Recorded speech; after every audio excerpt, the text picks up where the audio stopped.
Olá, Leonardo, tudo bem? Seja bem-vindo à nossa live de hoje. Obrigada por estar sempre acompanhando a gente, sempre te vejo nas lives. Hoje a gente vai falar sobre um tema muito legal, que é processo administrativo. Oi, Cris, tudo bem? Seja muito bem-vindo, muito bom ter você aqui com a gente. Hoje a gente vai falar sobre processo administrativo com a Flávia, né? A tese de doutorado dela, inclusive, que ela deve estar apresentando aí, acho que no final desse ano. A gente vai falar sobre isso. Oi, Nelsinho, Camila, sejam muito bem-vindos à nossa live. Hoje, naquela linha, né? Sexta-feira é o quadro Processo Civil versus Processo Tributário. Então, a gente sempre traz um processualista aqui para falar sobre a visão dele, né, do processo e a gente tentar fazer aquelas interligações, interfaces com o direito tributário. Hoje a gente vai ter a Flávia Afonso justamente abordando aí sobre o processo administrativo e trazendo, né, dentro do processo administrativo a visão do devido processo legal. Então a lógica aí vai estar sendo essa hoje. Olá, Hugo, seja bem-vindo também. Andressa Bahia, sejam todos muito bem-vindos. A gente em breve vai estar com a nossa convidada aqui para a gente abordar devido processo legal no âmbito tributário. Aliás, super oportuno, até porque saiu aí a portaria 260 do Ministério da Economia, trazendo uma releitura do voto de qualidade. Então, o processo administrativo está mais do que na moda, né? Hoje, então, super na moda. Olá, Paulinha, seja bem-vinda também. Muito bom ter vocês aqui. A gente vai falar um pouco sobre aquela portaria 260 que me gerou consternação essa manhã. Aliás, eu não paro de falar nela, as pessoas que estão em volta de mim já não aguentam mais esse assunto. Mas, assim, não dá, né? Portaria 260 realmente gera uma calamidade total. Olá, Miquéia, seja muito bem-vindo. Eu já estou colocando aqui a Flávia. Oi, Cristiano, seja muito bem-vindo à nossa live também. A gente já está com a Flávia na nossa live para a gente começar a bater papo sobre processo administrativo, procedimento administrativo, devido processo legal. Ela já está ingressando aí. Oi, Flávia, seja Oh, que muito prazer! bem-vinda. Uma boa tarde, professora Micaela, os colegas que nos estão assistindo para esse bate-papo, né, descontraído sobre direito. Sou sua fã, além de grande amiga. É sempre um prazer falar contigo, aprendo muito contigo. Você é a nossa luz, né? A nossa luz, notadamente para a matéria de direito tributário. Muito obrigada pela oportunidade de participar, da gente trocar ideias, né, para construir algo que seja positivo para a sociedade, né?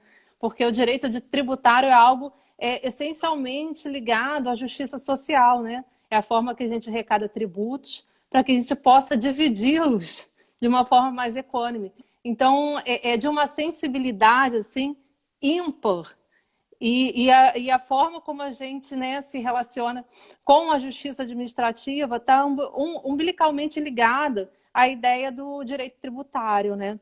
Já posso começar a falar? Como que vai ser, professora? Primeiro, eu queria agradecer muito a tua presença aqui. Para quem não conhece, Flávia Afonso, além de ser uma amiga de muitos anos, é advogada da União. Ela está fazendo agora doutorado em processo civil. Inclusive, o tema dela, do doutorado, tem muito que ver com essa palestra que a gente vai abordar, que é o acesso aos administrados ao processo administrativo. Já é mestre em processo civil, portanto, é uma pessoa que entende processo civil. Sempre quando eu tenho problemas e crises existenciais com relação ao processo civil, eu recorro a ela, entendeu? Então, ela disse que eu sou a luz, mas ela é minha luz. Então, estamos aqui trocando luz constante, entendeu? Isso é que é bom, um ambiente de troca de conhecimento que a gente aprofunda, aprende um com o outro. Então, queria agradecer demais por você ter conseguido reservar esse espacinho na tua agenda para trocar uma ideia aqui comigo. E aí, já dando início aos nossos trabalhos, eu queria que você desse para o pessoal que está nos acompanhando aqui, Cristiane Wakura, nossa grande amiga, e vários outros que sempre nos acompanham, dê uma visão geral sobre esse tema que nós vamos abordar hoje, que é esse devido processo legal nessa relação entre administração e administrado. Sim, antes de tudo, eu acho que é de fundamental importância a gente não perder a ideia do Estado Democrático de Direito, né? Porque tudo vai se desenrolar a partir dessa premissa. O que envolve o Estado Democrático de Direito, né? Envolve uma população emancipada e participativa. E isso vai ser até importante para a questão das tomadas de decisão nas instâncias administrativas, inclusive do CARF, que a gente irá abordar mais à frente. E o que é essa nova visão que é dada pelo Estado Democrático de Direito da administração pública? Aquela ideia inicial que a gente tinha de interesse público, interesse privado, ela, como forma de controle dos atos da administração, eles se enfraquecem um pouco para que a gente possa olhar a administração através da ideia do direito subjetivo dos administrados, né? Então, assim, essa ideia de Estados somos nós, né, que no Brasil é um pouco distanciada, passa uma forte visão de que a administração existe enquanto satisfaz os administrados em seus direitos subjetivos. Então, eu acho que é um grande norte que a gente tem que ter na análise da administração pública, né? Eu sou da administração pública, né? Sou advogada pública. E eu acho que ser advogado público nesse ponto me deu uma visão muito mais coletiva das coisas, né? Muito mais assim, eu fico brincando, né? Eu fui mudando minha natureza estritamente privada para uma natureza de conhecimento de direito público, mas sem dissociar a ideia de que a administração ela é um conjunto de representantes da população, né? Então, essa ideia não pode ser distanciada. E a ideia da justiça administrativa, na verdade, meu doutorado é sobre justiça administrativa, né? E assim, o que vem ser essa justiça administrativa, né? A justiça administrativa, ela envolve a relação da administração com o administrado em todo o seu percurso, ou seja, desde a decisão inicial na esfera administrativa até o último recurso na esfera do judiciário. E o que isso acarreta, né? Assim, a valorização da justiça administrativa acarreta uma ideia de necessidade de processualização dos atos administrativos. A ideia de devido processo legal, ele é arrastado do âmbito judicial, da função do judiciário exclusivamente, né? E passa a integrar o âmbito da função administrativa. E isso não é dissociado do que a gente está vivendo, sabe, professora Micaela? Porque assim, a gente está numa situação de pós-modernidade ou modernidade tardia, a depender da filosofia, né, de cada um. E assim, o que faz isso, né? O que provoca essa modernidade tardia, essa pós-modernidade, né? Isso tudo foi uma grande revolução tecnológica. O que fez essa revolução tecnológica? Ela estirou os parâmetros, né? Parâmetros que seriam assim de reconhecimento por status, né? E emancipou cada indivíduo pela mesma forma filosófica. O que isso aconteceu? Uma necessidade de maior diálogo entre as pessoas, uma complexidade maior social, sabe assim, né? E o que faz com que a administração e o administrado, no caso do direito tributário, ou contribuinte, eles tenham uma necessidade maior de diálogo. Eu acho assim, quando eu falo assim, em democracia, em democratização, né, o judiciário avançou muito, né, nesse parâmetro. Agora, não quer dizer que as outras funções de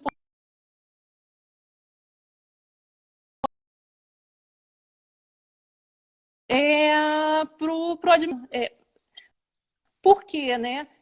A necessidade maior de resposta, há uma necessidade maior de diálogo, há uma necessidade maior de menos tempo, sob pena de lesionarmos as pessoas, né? Tempo é lesão, né? Não resolução de caso é lesão, sabe? E a gente precisa fazer todo um percurso, sabe assim, né? De retirar uma necessidade de diálogo entre administração e administrado, levar necessariamente para o judiciário, né, numa resolução mais rápida dos problemas, ou a gente tem que ter uma decisão não satisfatória, uma não confiança nessa relação administração-administrado, levar tudo para o judiciário, perdermos tempo, né, que não é favorável nem para a administração, nem para o próprio contribuinte, né? Então, assim, é algo que não é uma relação positiva, né? O que a gente tem construído até então, né, não é algo positivo para o nosso Estado democrático de direito. E a partir daí, como que a gente pensa nisso, né? O que a gente procura fazer, né? Qual deve ser essa visão da justiça administrativa? tem que procurar, a administração ela tem que procurar acertar da primeira vez, sabe assim? Ela tem que ter a necessidade de correção dos seus atos para que ela possa acertar da primeira vez, sabe assim? Porque se você tem uma administração eficiente, né, que a população confia, né, e isso fala a população como um todo, não existe essa necessidade de deslocamento de diálogo, de discurso, para uma função de poder que só deveria ser chamada, no caso de necessidade extrema, de divergência real de direitos, sabe assim, né? Porque também não é, isso desgasta o judiciário, torna o judiciário, né, menos eficaz igualmente, sabe assim, né? Então, assim, o que a gente tem que procurar é fortalecer as instâncias administrativas de decisão, o processo administrativo, que a gente no Brasil chama de processo administrativo, né? No exterior é procedimento administrativo, esse processo só seria o judicial, mas a gente assim, tem que fortalecer as instâncias de decisão para que assim, a gente possa trazer benefícios para todos, sabe? A administração e administrado, né? E a gente possa crescer enquanto sociedade, sabe? Eu não sei se eu continuo falando. Não, você está perfeita, Flávia. Tá. Eu acho que você já deu uma visão geral da questão muito legal e que tem tudo a ver com a grande briga que a gente tem hoje, inclusive com relação a tributário. Por quê?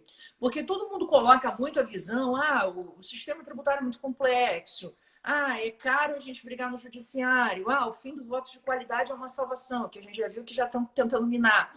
E uma série de outras questões, mas o ele se encontra no fato de que a gente precisa mudar o modelo mental nosso com relação à questão tributária.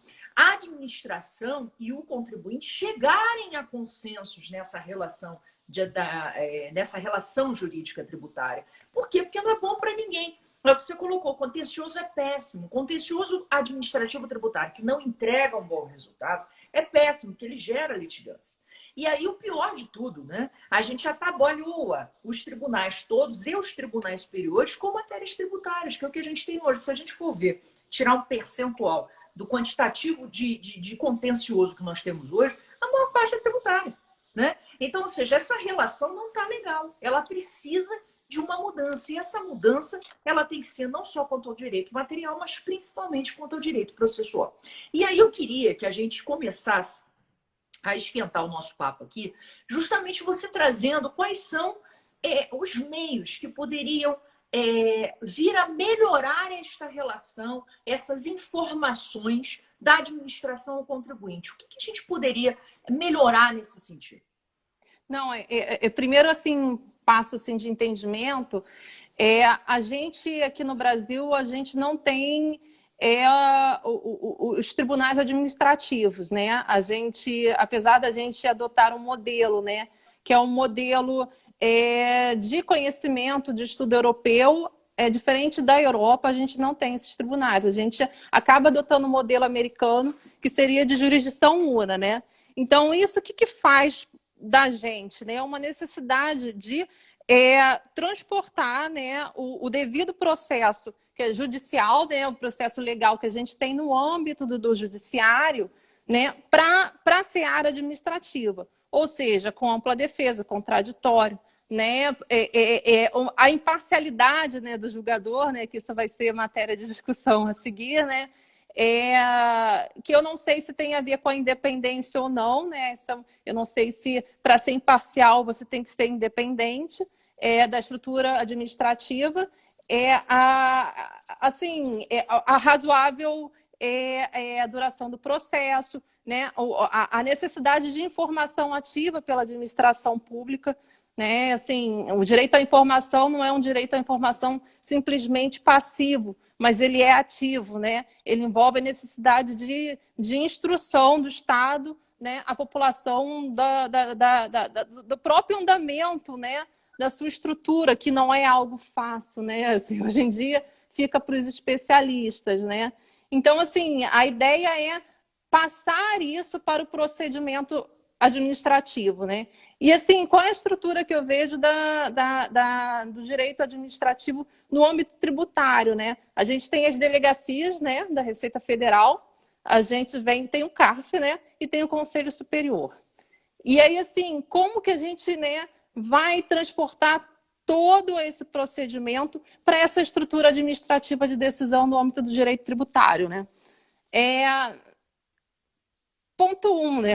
A questão do CARF é polêmica, né? E assim, eu também gostaria de pensar duas coisas, sabe? Assim, primeiro, né? Uma coisa é a autoridade administrativa que executa a decisão. Outra coisa é aquela que julga, né? São duas coisas que são diferentes, né? Aquele que executa a decisão, ele tem que estar ligado ao princípio da legalidade estrita. Ele não pode ser dado ao mesmo uma discricionariedade de entendimento maior principiológico. Agora, vamos passar para aquela autoridade administrativa que é aquela que julga, né? Assim, né? E aí, assim, como que deve ser a atitude da mesma, né? A discussão que você falou que hoje em dia está muito em voga, né? É a ideia da imparcialidade do CARF, né? Porque, assim, eu não sou especialista em direito tributário, você é especialista, né?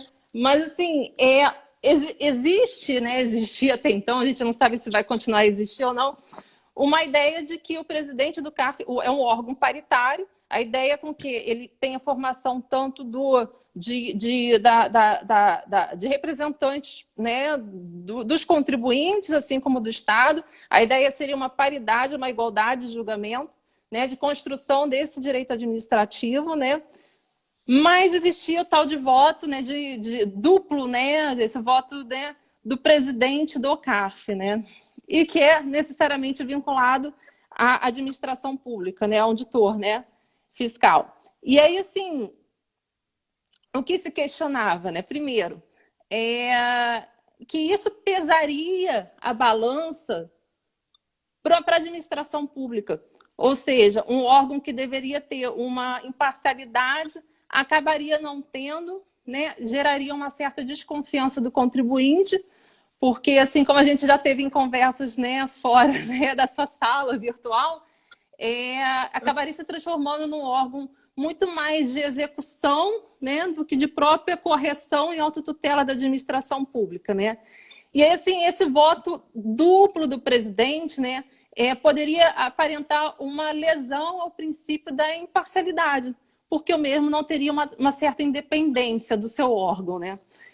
Uma coisa assim que a gente poderia pensar, será que sempre que não haja uma independência do órgão, existe uma não imparcialidade? Seriam coisas que estariam umbilicalmente ligadas, sabe assim, né? Não sei. A resposta é não sei, sabe assim, porque a princípio não seriam, para mim não seria a mesma coisa. Contudo, é claro que um órgão mais independente ele tem uma maior imparcialidade, né? Agora, se a pessoa que é dotada de determinadas garantias, vamos supor, é um órgão ainda que não seja independente, não tem autonomia, né? Não tem administrativa, financeira, né? Mas o membro está garantido de tem algumas garantias que permitam com que ele julgue com maior imparcialidade, né? Será que não seria o órgão imparcial, apesar de não independente, sabe assim, né? Então, eu acho que a questão está justamente nas garantias que a autoridade administrativa deve ter. No sentido de... Desculpa, pode falar. Não, que isso, sem problema nenhum. Ali, o que eu acho também, sabe, Flávia, que o pessoal, ele foca muito na questão do voto de qualidade, você dá a possibilidade de desempate, um voto duplo para o presidente da turma. Eu acho que a grande questão não é essa, né? Você votar duplamente, até porque a gente tem isso, né? Muitas vezes como regra, né? de empate. Exatamente, voto Minerva no STF, no STJ. Então, assim, não vejo problema. A grande questão é como você vê esse tribunal administrativo, porque eu acho que você colocou um ponto muito interessante. A gente no Brasil não tem efetivamente um tribunal administrativo isento. Será que a gente não está vendo, não está confundindo o CARF com um tribunal de arrecadação?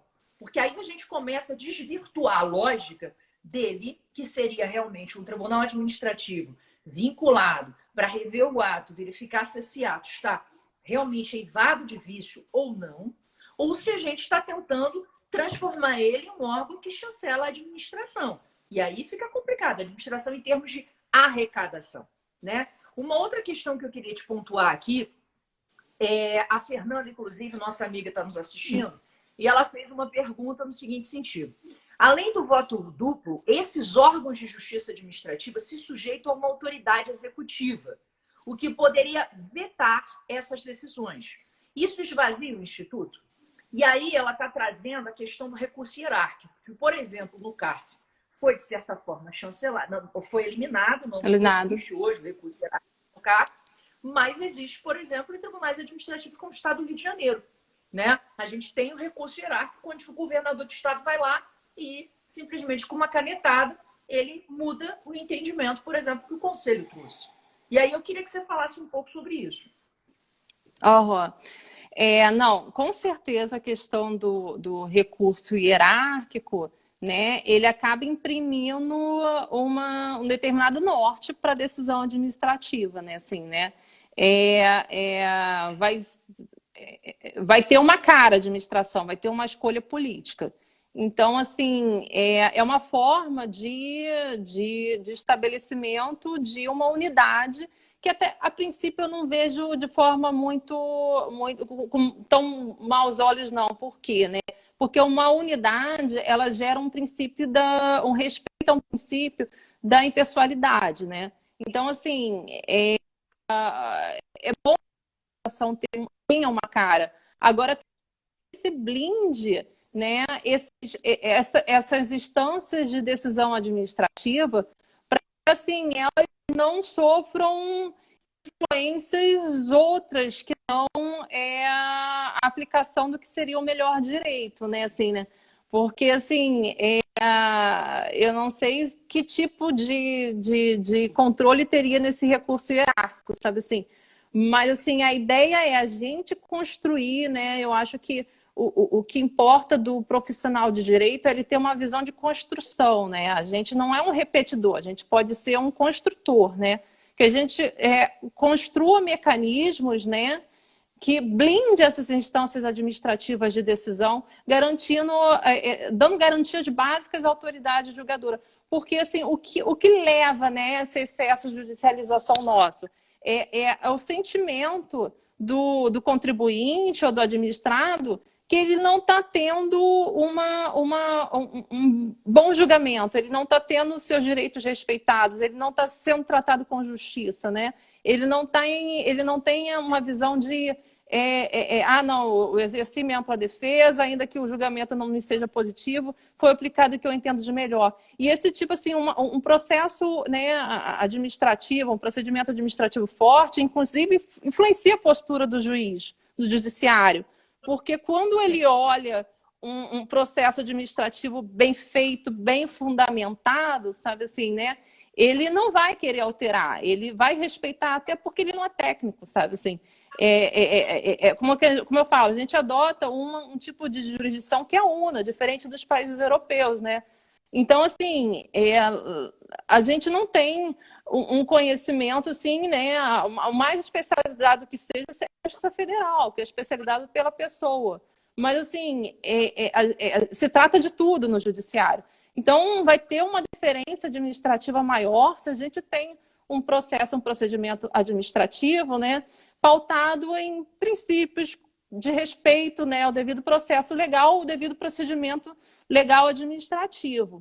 Agora, assim, falando do CARF, né, do voto de neutralidade, né, assim, né, eu tenho as seguintes dúvidas, sabe assim, né? O que acontece, né?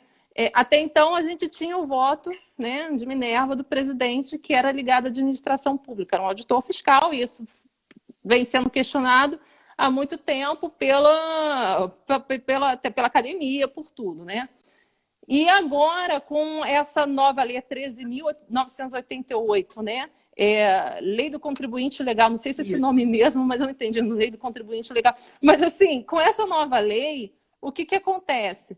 O pêndulo cai para o contribuinte, né? Então, assim, vão ser vai continuar uma divisão, né, igualitária do CARF, né, entre contribuinte e administração. Contudo, aquele voto que caía para a administração agora vai ser, em caso de igualdade, para o contribuinte, né?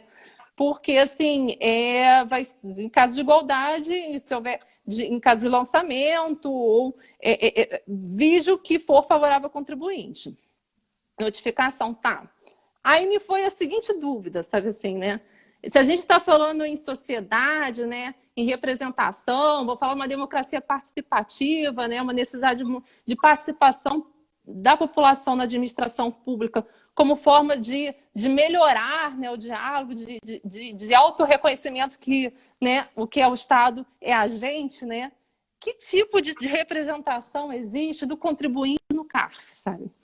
Porque, assim, direito tributário, para mim, é uma forma de a gente fazer justiça social. Só que, assim, na nossa sociedade, nós temos inúmeros segmentos sociais. Então, se a gente quer falar, assim, de justiça social, de participação social no CARF, eu vou ter que considerar todos os setores sociais. Isso vai incluir classe A, B, C, né? Não sei se essa classificação vai ter E ou D, mas, assim, vai ter que incluir todo mundo. Porque eu posso implementar um direito, né, tributário que seja favorável a um segmento social ou a um outro segmento social. E fingir que a gente está sendo imparcial e neutro nessa história. Então, assim, por exemplo, né, representação do CARF, sabe assim? Como que se dá essa eleição dos contribuintes no âmbito do CARF? São as grandes empresas, sabe assim? De que forma aquela população excluída, sabe, né? A hipossuficiente, que paga seu tributo indireto, que é favorecida pelos direitos sociais implementados pelo Estado, que forma ela está tendo representação no CARF, sabe? Assim, é minha pergunta. Na verdade, Flávia, a gente tem lá no CARF a representação da sociedade pelas confederações. Então, normalmente você tem a Confederação Nacional da Indústria, a Confederação Nacional do Comércio, dentre outras que vão indicar esses representantes para lá, tá? Então, seriam representantes de segmentos econômicos. Agora, essa questão da representação, ela é uma questão antiga já, né? Até em razão, depois de que houve a Operação Zelotes e se falou de questão de corrupção dentro do CARF, etc., se começou a repensar como é que seria feito isso e, com certeza, também se começou a mudar a estrutura dos indicados para o CARF, até pedindo que não tivessem vinculação, quem tivesse lá fosse mais acadêmico, não tivesse uma atuação muito grande na advocacia e tal, justamente entendendo que dessa forma se traria uma representatividade, se afastaria um pouco a possibilidade de corrupção. Eu queria te pedir, enquanto eu vou falar aqui, só para você sair do Wi-Fi e entrar no 3G, porque eu acho que a tua internet Wi-Fi ela tá um pouco ruim, a tua imagem está nublada. Várias pessoas estão falando isso aqui para mim agora, tá? Mas o que eu acho que é relevante? Eu acho que é relevante justamente a gente pensar a questão da representação, sem dúvida, e a própria questão da representação da própria fazenda, do próprio ente público. Será que valeria a pena? E aí um dos colegas que estão falando aqui, o Miqueias, ele mencionou que em Pernambuco existe um tribunal administrativo que ele é subordinado à Secretaria de Fazenda. Não sei se a gente poderia fazer, e se não me engano, no Pará também existe lá, existe concurso público para o Tribunal Administrativo, ou seja, os julgadores eles não seriam nem essa representação binária. A gente não teria um representante do contribuinte e um representante da fazenda. A gente teria, na verdade, uma pessoa que fez um concurso e que estaria atuando no processo administrativo com o objetivo de buscar a visualização e a manutenção da legalidade na administração. E eu queria ouvir de você o que você acha desse tipo de modelo, porque para mim, Flávio, assim, é muito complicado. Eu acho que a representatividade ela é muito importante, mas o que eu vejo é que não existe uma liberdade plena e o que se está dando dentro do Tribunal Administrativo CARF é uma interpretação de que ele é um órgão de cobrança. Inclusive, eu andei vendo isso nas manifestações que eu li, inclusive contrárias ao voto de qualidade. Então, para mim, o Miquel está complementando aqui que em Pernambuco também tem concurso público. Pois é. Então, o que eu achava era que talvez essa solução, tá, fosse não necessariamente um concurso público igual que é para juízo, pode ser uma coisa temporária, mas que a pessoa exerça essa função dedicada, justamente com o objetivo de torná-la mais ligada à finalidade essencial de um tribunal administrativo, que não é arrecadar. Ele não está ali para isso, né? Na verdade, o tribunal administrativo está para rever se o ato é legal ou não, né? Então, eu queria ouvir de você um pouco isso. O que você acha dessa modelagem? Não, eu acho assim, o concurso público é uma forma de você estabelecer um critério, né, objetivo que distancia dos órgãos de representação social, né? É uma visão, não deixa de ser uma visão também, assim, como que eu posso dizer? Ele neutraliza mais, não neutraliza por completo, né? Ele neutraliza mais, porque você sempre vem de um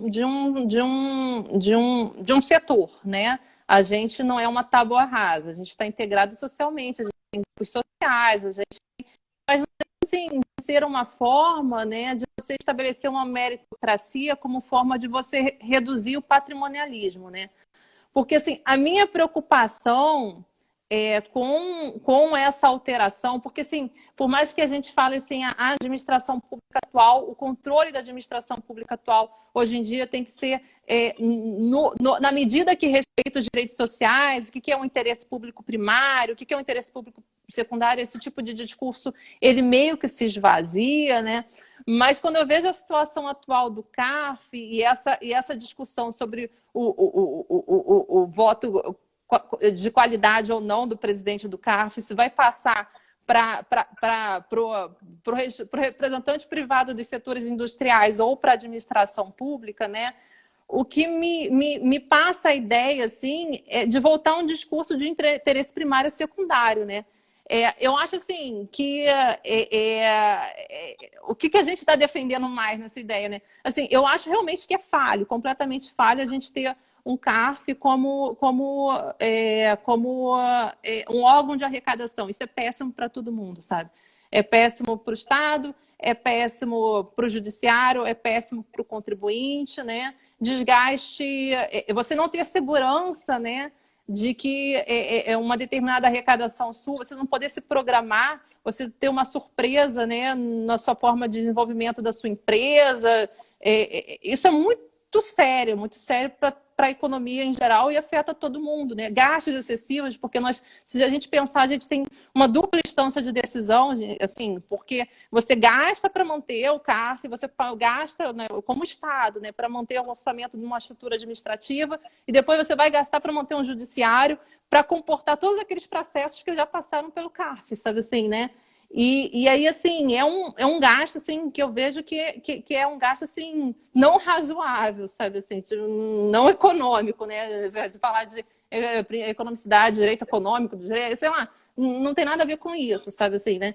Mas, assim, o que realmente o concurso, ele seria uma forma de você neutralizar um pouco esse patrimonialismo, né? Porque eu fico imaginando, assim, é o que eu falo, direito tributário, eu acho que todo mundo tem que aprender mais, ou ficar fazendo seus cursos, porque é o que eu falo, direito tributário é forma de você fazer justiça social, é de extrema relevância, assim, né?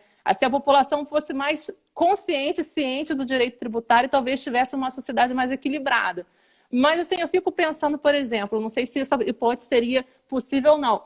Vamos supor que o grupo de segmento social que está lá no CARF fala assim, como que a gente vai dar um jeito de não pagar, a gente está passando por pandemia, a situação está crítica para minhas indústrias, para minhas empresas, a gente vai dar um jeito de não pagar isso porque, vai dar uma melhorada, um upgrade, vai conseguir, né, botar para gerar e resolve não pagar e entrar com recurso de algo manifestamente, assim, né, mas manifestamente legal que ele deveria pagar, deveria estar sendo lançado, deveria estar tendo todo o procedimento administrativo. Não, mas não, resolveram, se juntaram lá, falando, a gente não vai pagar isso.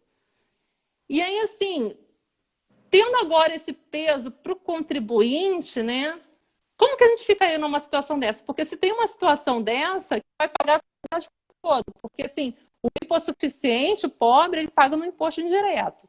O Estado vai continuar a gerar. Então, que a gente tenha ou uma tributação direta ou uma tributação indireta. Mas, de qualquer forma, vai sair de algum lugar. E assim, como que a gente protege essa parte da população, sabe assim? Porque é errado ter o CARF como um órgão arrecadatório e que a população não confia, que o judiciário próprio não confia, por isso vai alterar uma decisão do CARF. É errado, mas a gente tem que proteger uma parte da população que não está representada no CARF e que é a maioria da população brasileira, que não vai ter seus direitos sociais implementados, que vai ter uma arrecadação extremamente menor, sabe assim, e que talvez vá pagar através de imposto indireto. Então, assim, talvez, então, assim, não deixa de ser também uma forma, né, de raciocínio. Então, eu acho que talvez o concurso público, né, ele neutralize, seja um bom caminho, porque é igual uma corda, né? O que eu vejo é uma corda puxando para um lado e uma corda puxando para o outro, sabe assim, né? Só que a depender para onde puxe, vai afetar um ou o outro, sabe assim, né? Se a gente fosse talvez não sei se a gente poderia até questionar, sabe assim, né? O que seria a forma de representação dos contribuintes no CARF, né? Mas seria uma discussão assim infindável. Vamos colocar, sei lá, o camelô lá, sabe assim, né? Vamos, né, eleger, não sei, sabe assim, né? Porque a dona de casa, né? Que vai comprar seu produto no supermercado, né? Para ela falar se quer que a indústria pague mais ou ela através da compra do produto no supermercado. Então, assim, é um assunto muito sensível, sabe, né? E eu acho, assim, que você, nesse ponto, retirar, né, o vínculo seria importante. Não, eu acho que você tocou um ponto muito importante. A gente, quando discute direito tributário, a gente tem uma discussão polarizada. Né? Ela é dividida entre o Estado, que precisa arrecadar, e o contribuinte, que também precisa pagar aquilo que é justo. Né? E a gente tem uma situação onde, infelizmente, a legislação tributária ela é desenvolvida e o sistema tributário ele é desenvolvido visando apenas a arrecadação e não a tributação que seja mais justa. Então, acaba que você leva para o Poder Judiciário uma discussão porque você não consegue resolver administrativamente. E o ciclo se retroalimenta. Porque o cidadão que faz a lei não pensa nessas consequências, porque ele não conhece muitas vezes como é que funciona o sistema. E às vezes ele pensa naquilo que vai dar retorno a ele politicamente falando. Então a gente acaba que tem um sistema que é retroalimentado, onde o que vai dar retorno hoje? Eu falar para você, Flávia, que eu vou fazer reforma tributária, que eu vou reduzir a burocracia. Porque você que vai votar em mim, você quer menos burocracia. E eu vou dizer que eu não vou diminuir a carga tributária, porque aqueles outros que precisam dos direitos sociais, eles vão dizer, pô, legal, então significa dinheiro para mim. Mas, na verdade, ao fim e ao cabo, eu não resolvo o problema. Porque o problema a gente não pode bipolarizar o discurso. O discurso tem que ser, o Brasil tem que ser um país que atrai investimento, o Brasil tem que ser um país que cresça, o Brasil tem que ser um país que proteja seu cidadão. Aquele que precisa dos direitos sociais e aquele que não precisa dos direitos sociais.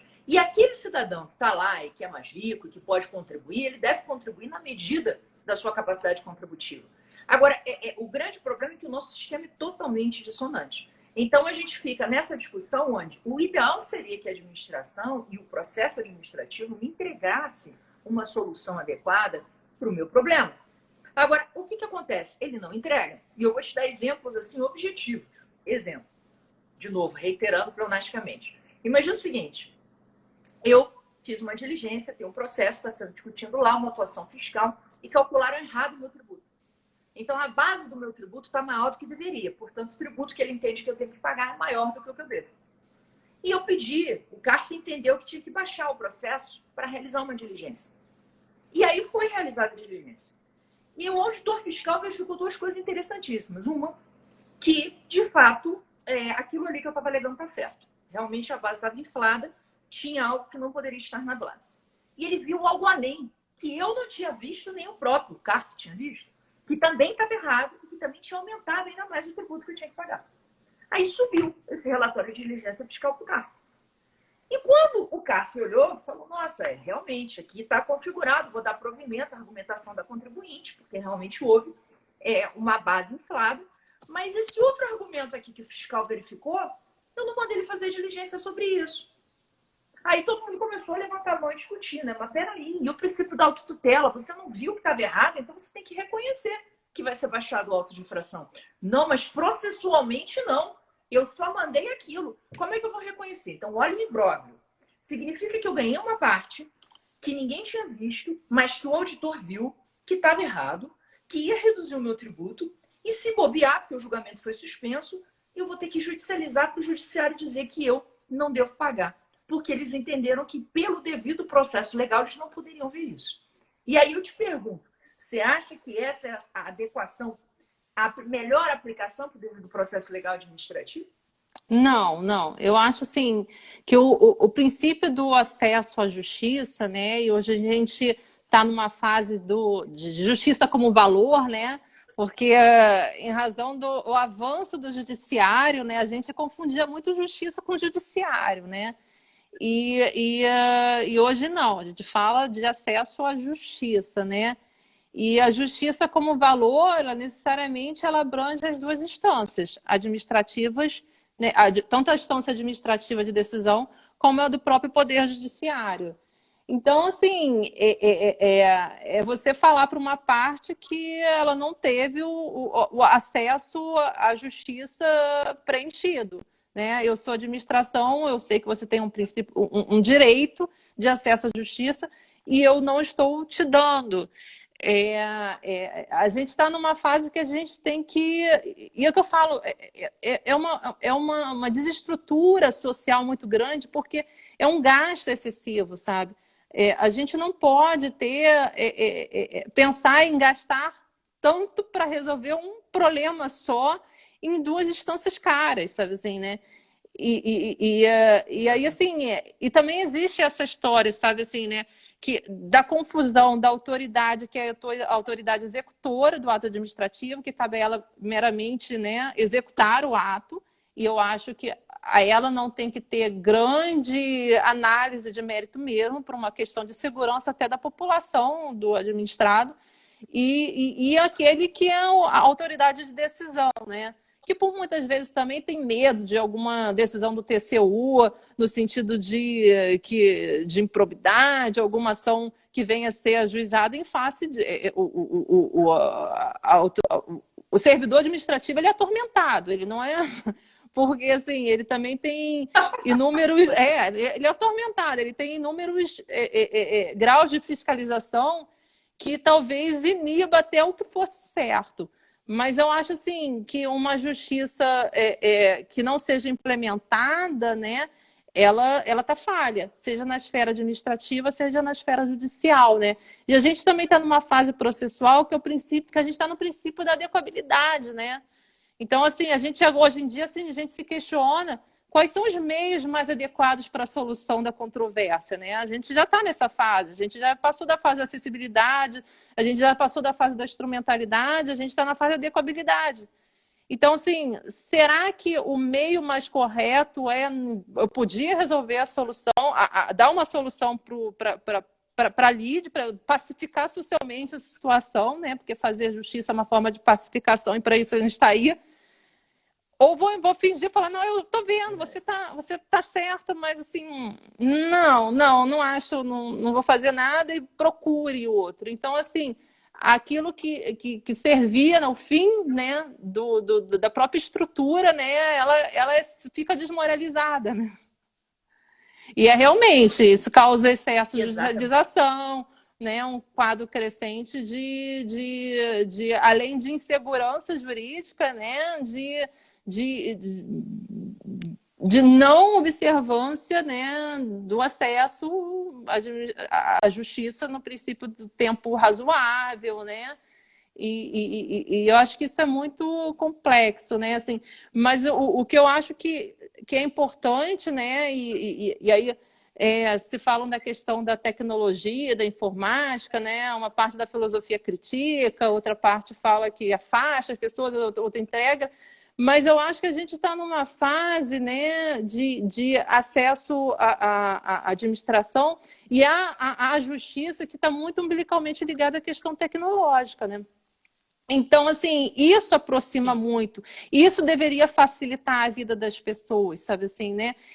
A gente viu próprio, né, nas eleições agora, né, assim, independente do lado que você penda da política ou não, mas que a população passou a ter a sua voz, errada, certa, mais ou menos, falando besteira, falando, mas todo mundo tem a sua voz hoje em dia, né? E você não pode falar assim, olha, você tem sua voz só na esfera social aí do Facebook, do WhatsApp, mas na hora que você está conversando com a administração, você não tem mais sua voz, a gente não vai te estabelecer um diálogo, a gente não vai. E essa história, sabe, assim, de acesso à justiça, a justiça administrativa, né? Ela, no seu sentido completo, ou seja, as instâncias administrativas, tem que ser uma situação que a gente pense não só, sabe, assim, nas confederações, nos empresários, mas também na classe média, né? No hipossuficiente, que não sabe assim, que teve talvez uma discordância do imposto de renda, pagou mais, 1.000 a mais, 1.000 a menos, sabe assim, né? Que também tem que ter facilidade de chegar à administração e reclamar disso, sabe? Então, assim, e que talvez nunca vai chegar ao CARF, sabe? Nunca vai chegar a essa instância administrativa de decisão. Então, assim, ele vai às vezes ficar algo pode impugnar, né? Não sabe que pode, né? Então, assim, a gente está no momento de fortalecimento das instâncias administrativas de decisão como forma de maturidade do nosso Estado democrático de direito e da nossa sociedade, sabe assim? A gente não pode mais não se apropriar do que é nosso, né? A gente não pode mais fingir que o Estado não seja nosso, porque foi uma construção que foi uma construção excludente, né, do povo, né? O nosso Estado foi construído com uma preocupação de excluir o povo. Na República tem documentos que falam como que a gente vai deixar o povo não participar. Não, o povo tem que participar. A democracia representativa, né, como uma instituição simplesmente se mostrou insuficiente. A gente tem que valorizar a democracia participativa, né? A gente vai ficar discutindo essa história do CARF, não, vai pender para o contribuinte, vai pender para o Estado, mas eu acho assim salutar o diálogo, a participação, sabe assim, né? Só me preocupo com essa ideia de proteção e novo patrimonialismo, sabe assim, né? De alguns setores sociais com essa nova ideia de decisão pender para o contribuinte. Aí eu pergunto, maioria é quem? Contribuinte é quem, né? Mas, assim... Não, com certeza, Flávia. Do interesse, né? Não, com certeza. Você falou... Não, pode concluir. Não, do interesse público, né? Que eu já não gosto mais de avaliar, que eu também não sei mais o que é direito, mas do interesse público do interesse social, sabe? Da distribuição social ser diminuída, sabe? Mas eu acho que é isso, que a ideia é vamos fortalecer e se apropriar do que é nosso, sabe? Assim, a justiça administrativa é muito abrangente, né? Existe a processualização dos atos da administração justamente para evitar patrimonialismo, né? A ideia de que o Estado pertence a poucos, né? Então, assim, um processo administrativo forte, um procedimento administrativo que seja forte, ele favorece a democracia, ele favorece o Estado, ele respeita o acesso à justiça, sabe, das pessoas, ele é mais justo, sabe? Ele é mais econômico, mais impessoal, né? Assim. Não, com certeza. Ele é mais econômico, mais impessoal e, de certa forma, com os recursos tecnológicos que nós temos, ele pode se tornar mais rápido. O grande problema realmente que a gente tem é a necessidade de aproveitar. Eu acho que essa pandemia toda, ela nos ajuda a refletir um pouco mais sobre essa crise que nós temos de relacionamento. Eu acho que tínhamos que sentar todos numa mesa e trocar uma ideia, porque, sinceramente, a situação que está... Então, com essa portaria 260 que saiu, né, dia 1º de julho, e que está, por exemplo, dizendo que essa lei que resolve o voto de qualidade que empata em favor do contribuinte, na realidade, ela é uma norma processual e diz que, por exemplo, se você embargou de declaração, você não aplica essa regra do empate, apesar de ser uma norma processual, infelizmente é um sinal da administração, novamente, ao invés dela observar que a função dela ali, naquele momento, é julgar e verificar se houve legalidade ou não, e verificar se houve um empate, e se é uma regra de empate aplicar, porque sendo uma norma processual aplica de imediato, ela está aumentando a judicialização.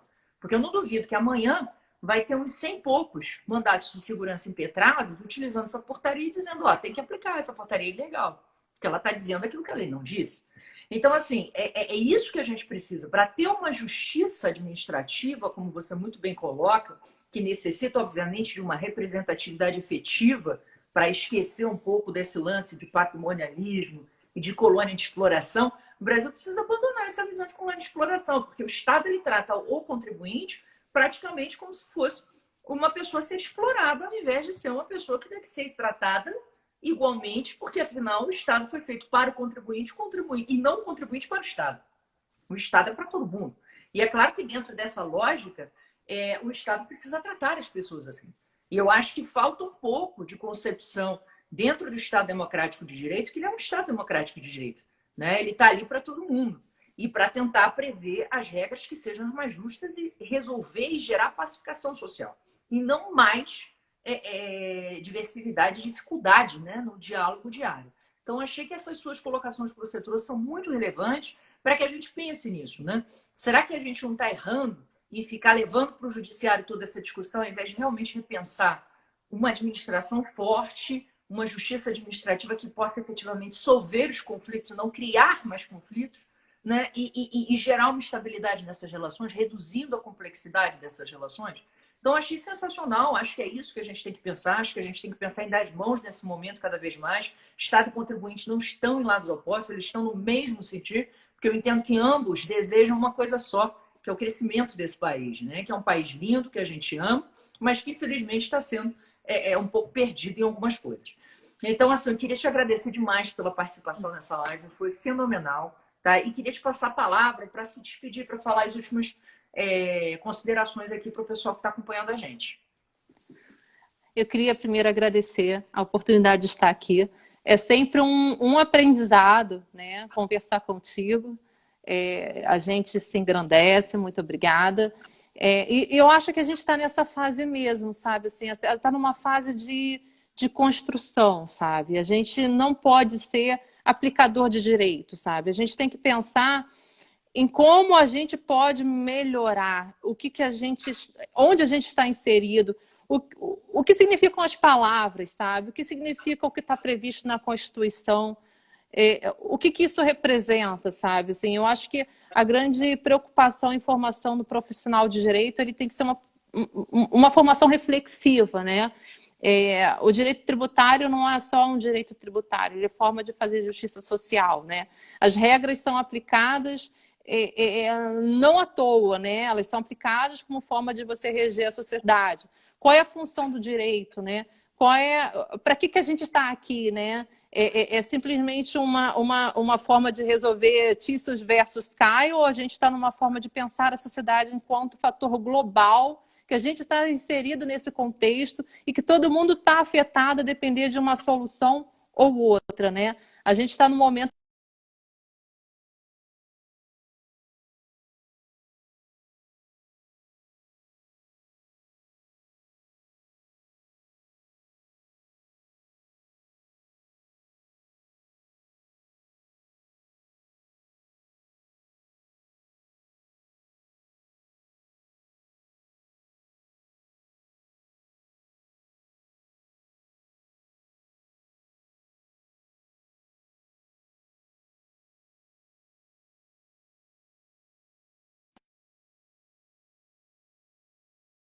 da sua administração, Oi, sabe gente, deu assim? uma saída aqui O princípio de...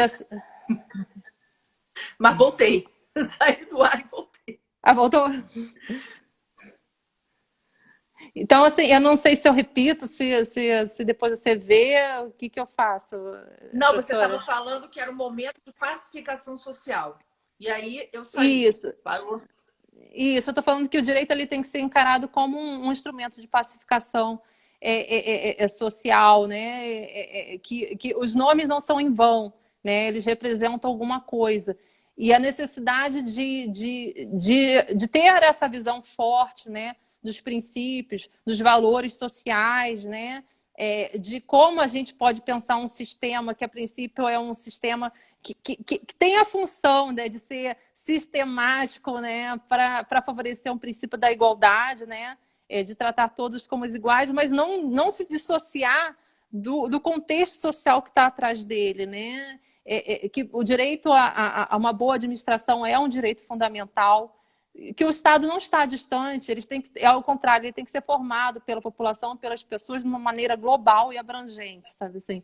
Então, assim, a gente está num momento de harmonia, né? De construir, né? De tolerar, né? A gente não aguenta mais radicalismos, né? E o que eu teria para falar seria isso, e agradecer muito por estar aqui. Oh, minha linda, muito obrigada. Eu acho que essas considerações são importantes para a gente refletir mesmo nesse momento. Eu queria dizer para vocês que essa live vai ficar gravada no IGTV da Tutoria Jurídica. Então, se você entrou agora, se você entrou há pouco, não acompanhou a discussão desde o início, tem condições de você rever isso, tá certo? E na segunda-feira a gente vai estar conversando com Ana Letícia sobre um tema interessantíssimo, que é a trava dos 30% em relação ao prejuízo fiscal, que foi reputada constitucional, tanto para as empresas em geral, quanto para as empresas que estão fechando.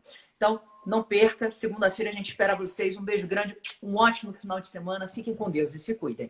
Tchau, tchau, Flávia. Obrigadão. Beijo. Tchau, tchau. Beijo, amigos. Tchau, tchau.